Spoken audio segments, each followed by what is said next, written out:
એ guys તમે જોયું હતું કે પાછળના વિડીયોમાં કે આપણી બસમાં પંચર પડેલું હતું અને ત્યાર પછી આપણે પંચર રિપેર કરાવવા માટે ઊભા રહ્યા હતા. અત્યારે પંચર રિપેરિંગ થઈ રહ્યું છે અને જેવી રીતના તમે જોઈ રહ્યો છો કારીગર પંચર રિપેર કરીને ટાયર ફિટ કરી રહ્યા છે અહીંયાથી નીકળવા માટે.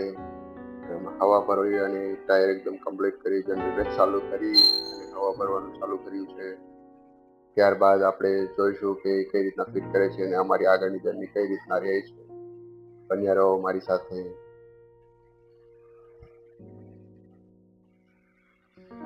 આપણું ટાયર રેડી થઈ ગયું છે અને કારીગર ફિટ કરવા માટે આવી ગયા છે.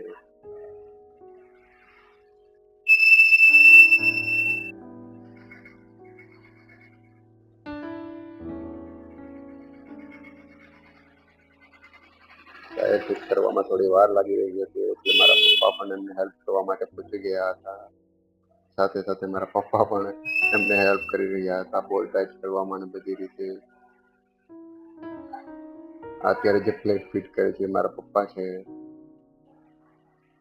બસ થઈ ગઈ છે રેડી અને અમે લોકો નીકળવા માટે તૈયાર થઈ ગયા છીએ. તમે જોઈ શકો છો કે અમે ગોંડલ તરફ નીકળવા માટે તૈયાર થઈ ગયા છીએ. અત્યારે જે ગામ આવશે એ ગામ પછી તરત જ તે ગોંડલ આવી જશે. આ ગોંડલ છે અને ગોંડલથી મોવિયા તરફ જવા માટે નીકળી ગઈ છે અમારી બસ. અને ટૂંક જ સમયમાં તમને મોવિયાના દ્રશ્યો દેખાશે અને અમારું માતાજીનું ગામ મોવિયા દેખાશે અને અમે અમારી બસ જે સીધી મંદિરની એક્ઝેક્ટ સામે જ ઊભી રહી હતી અને અમે લોકો જે સુરતથી આવ્યા હતા બધું સામાન લઈને જઈ રહ્યા છીએ તે તમને જોવા મળશે.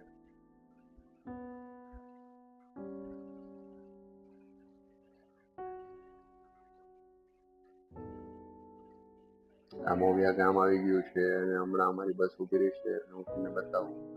અમે જઈ રહ્યા છીએ મંદિર તરફ. Hey guys, આપણે આવી ગયા છીએ આપણા ગામ મોવિયા કુળદેવી શ્રી આઈ શ્રી ખોડિયારના મંદિરે અને તમે જોઈ શકો છો અમારા કાકાનો અને અમારા ઘરનો પરિવાર છે. અમે જઈ રહ્યા છીએ અમારા મંદિરે. આ અમારું માતાજીનું બોટ છે અને થોડી વારમાં હું તમને બતાવીશ મંદિર તરફનો રસ્તો. ત્યાં બધા સામાન લઈને જઈ રહ્યા છીએ અને અમે લોકો અહીંયા આવ્યા છીએ અમારા કાકાની માનતા પૂરી કરવા માટે.